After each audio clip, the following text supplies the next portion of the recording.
Good morning दोस्तों, कैसे हैं आप सब। तो चलिए करते हैं फटाफट वीकली रिकैप, जहां पे आपको काफ़ी सारी लर्निंग देखने को मिलेंगी। अगर आप इंडेक्स ऑप्शन ट्रेड करते हो, निफ्टी या बैंक निफ्टी, तो ये वीडियो आपके लिए बहुत ही इंपॉर्टेंट होने वाला है। पूरा वीडियो ज़रूर देखें। इस वीकली रिकैप में हम देखेंगे कि किस तरह से ट्रेड प्लान किया जा सकता था, और नेक्स्ट डे यानी आने वाले कल में जो डायरेक्शन फाइंड आउट करना होता है कि हमें लॉन्ग जाना है या शॉर्ट, वो कैसे कर सकते हैं।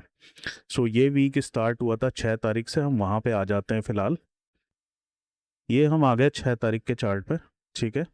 अभी 6 तारीख के चार्ट में हमें लॉन्ग जाना है या शॉर्ट जाना है, वो कैसे डिटरमाइन करेंगे, based on the previous chart. तो अगर आप प्रीवियस चार्ट को देखते हो, तो प्रीवियस चार्ट में क्या देखने को मिल रहा है अपने को, कि मार्केट यहाँ पे ओपन हुई और फिर 50% का अपना रेजिस्टेंस लेके वापस नीचे आ गई, फिर यहाँ पे रिट्रेसमेंट किया 50% वापस नीचे, और फिर यहाँ कहीं पे क्लोज हो गई 57,920 के आसपास। ठीक है, पीछे दिन का चार्ट क्लियर है, इससे हमें कोई लेना देना नहीं है। अब सिर्फ हमें देखना है कि यहाँ पे सेंटीमेंट क्या है। तो ओवरऑल सेंटीमेंट क्या बने यहाँ पे रिटेल ट्रेडर के, बिकॉज कोई भी प्रीवियस हाई क्रॉस नहीं हो रहा और 50% रिट्रेसमेंट ले लेके मार्केट नीचे आ रही है, तो ऑब्वियस सी बात है कि सेंटीमेंट जो है कंप्लीटली निगेटिव है। अभी नेक्स्ट हमें जो ट्रेड फाइंड आउट करना है, वो कैसा रखेंगे हम, लॉन्ग साइड का। ये मैंने ब्रीफ किया हुआ ऑलरेडी एक वीडियो में, कि कल का डायरेक्शन कैसे पहचाने, उसे मैं आई बटन में दे दूंगा, वहां से क्लिक करके आप देख सकते हैं। ठीक है, नेक्स्ट डे बिकॉज अपना डायरेक्शन लॉन्ग का है, तो यहाँ पे अपने को एक सिंपल सा सेटअप मिल जाता है कि मार्केट यहाँ तक ऊपर गई, यहाँ से यहाँ तक। ठीक है, और वापस इसने फिर ये 50% का रिट्रेसमेंट लिया हुआ है। ठीक है, आप देखोगे एग्जैक्टली 50% के रिट्रेसमेंट से आके, तो यहाँ पे आपने कहीं पे ट्रेड क्रिएट करना था इस 50% पे। वैसे तो ये अच्छी कैंडल है जहाँ पे ट्रेड क्रिएट किया जा सकता था, और ये स्टॉप लॉस रहता आपका 0.6% वाला एरिया। सो यहाँ से ये पूरा मूव कैप्चर करने की पॉसिबिलिटीज़ बहुत इजली थी। सो यहाँ पे ये मूव बहुत इजली कैच किया जा सकता था पूरा अपसाइड का। ठीक है, अब इस दिन क्या हो गया कि ये पूरा पूरा मार्केट जो है, दिख रहा है कि सेंटीमेंट्स कंप्लीट पॉजिटिव है। तो हमने क्या करना है, शॉर्ट साइड का ट्रेड बनाना है। शॉर्ट साइड का ट्रेड कैसे प्लान कर सकते थे, तो 7 तारीख के चार्ट में क्या है, ये पहली बड़ी कैंडल बनी है, आपने इसका हाई टू लो मार्क कर दिया, और इस कैंडल पे हम ट्रेड प्लान कर सकते थे। यहाँ पे एक शॉर्ट का ट्रेड बनाया जा सकता था।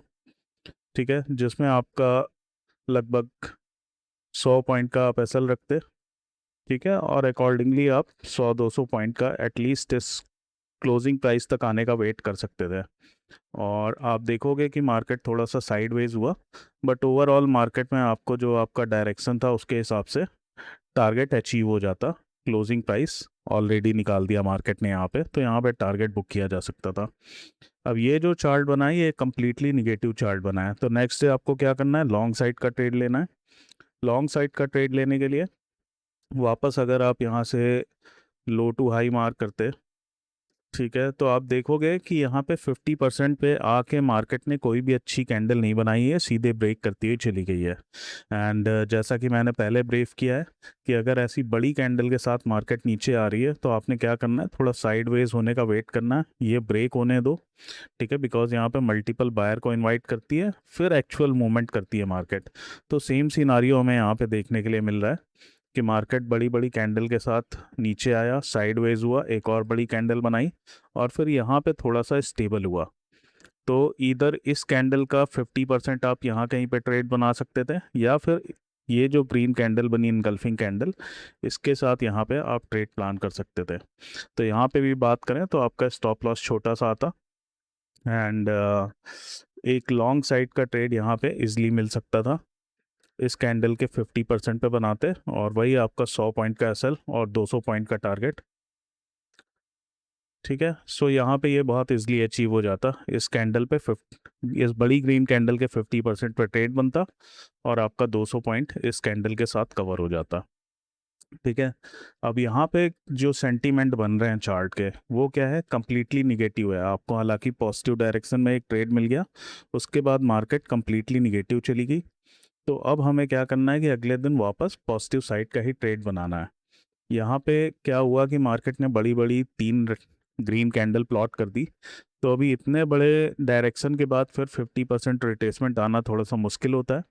उस केस में क्या है कि जैसे मैंने आपको पहले भी बताया हुआ है कि मार्केट अगर कॉन्टिन्यूसली बड़ी बड़ी कैंडल के साथ ऊपर जा रही है तो एक रेंज बनाएगी, इस रेंज का ब्रेकआउट देगी, फिर यहाँ पे आप लॉन्ग जा सकते हो। ठीक है, तो सेम सिनारियो में देखने को मिल रहा है कि यहाँ पे एक रेंज प्लॉट हुई, उस रेंज को यहाँ पे मार्केट ने निकाला है।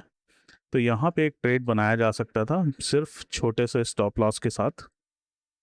किस तरह से, वो मैं प्लॉट कर देता हूँ यहाँ पे। अगर लॉन्ग जाना है आपको तो इस कैंडल के साथ लॉन्ग जाते और आपका एक छोटा 70-75 पॉइंट का एसएल आता और वही 200 पॉइंट का लगभग टारगेट। ठीक है, सो यहाँ भी एक टारगेट अचीव होने को मिल जाता। उसके बाद क्या है कि मार्केट फिर कंप्लीटली साइडवेज हो गया पूरे दिन, कोई ज़्यादा मोमेंटम आया नहीं मार्केट में। अब लेकिन यहाँ पे सेंटीमेंट क्या है, यहाँ पे पॉजिटिव सेंटीमेंट है, पूरा चार्ट कंप्लीटली पॉजिटिव है। तो नेक्स्ट है हमें क्या जाना है, शॉर्ट साइड का ट्रेड बनाना है। ठीक है, शॉर्ट साइड का ट्रेड कैसे बना सकते हैं कि मार्केट ने बिकॉज बड़ी बड़ी ग्रीन कैंडल बनाई है, तो अभी हमें किस चीज़ का वेट करना है कि मार्केट थोड़ा सा साइडवेज हो, ऊपर निकाले, फिर यहाँ कोई रेड कैंडल अच्छी प्लॉट होती है तो हम सेलिंग साइड का ट्रेड बना सकते हैं। उसके अकॉर्डिंग हमें जो ट्रेड मिलता, यहाँ पे देखो मार्केट ने दो बड़ी ग्रीन कैंडल बनाई, फिर साइडवेज भी हुआ, ब्रेकआउट भी दिया। उसके बाद इस कैंडल के साथ यहाँ पे ट्रेड बनाया जा सकता था जो कि अपना स्टॉप लॉस हो जाता। तो लास्ट वीक में हमें एक एसएल देखने को मिला और 4 टारगेट देखने को मिलते। इस तरह अपना कुछ प्लान बन सकता था।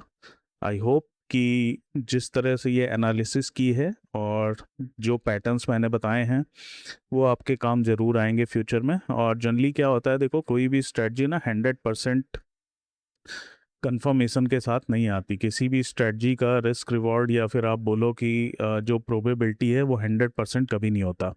पैसा बनाने के लिए जो आपको प्रोबेबिलिटी चाहिए वो 70% बहुत है, अगर आप 1:1 रिस्क रिवॉर्ड में भी काम कर रहे हैं। यहाँ पे हमने क्या देखा कि हमारा 100 पॉइंट का एसएल रहता है और 200 पॉइंट का टारगेट रहता है बैंक निफ्टी के केस में। तो अपना रिस्क रिवॉर्ड 1:2 हो गया। 4 ट्रेड में अगर लेट से कि हम 2 रुपये बना रहे हैं तो 8 रुपये बनाते हैं, और एक ट्रेड अपना लॉस गया यानी 1 रुपये चला गया, तब भी स्टिल 7 रुपीज़ पॉजिटिव रहते हैं हम लास्ट वीक में। सो इस तरह से आप ट्रेड प्लान कर सकते हो अपना रिस्क रिवॉर्ड मेंटेन करते हुए। जो मिनिमम आपको रिस्क रिवॉर्ड रखना चाहिए वो 1:1.5 रखना चाहिए बिगनर ट्रेडर के लिए, बिकॉज यहाँ पे आपकी प्रोबेबिलिटी थोड़ी कम हो सकती है, 50% के आसपास हो सकती है, बिकॉज आपको उतना एक्सपीरियंस नहीं है। बट इस प्रोबेबिलिटी पे भी अगर आप ये रिस्क रिवॉर्ड मेंटेन कर रहे हो 1:1.5 का, still you will be able to make a good amount of money. So that's it for today guys. Thank you very much. Please subscribe my channel. You will be getting lot many learning like this continuously. Thank you everyone.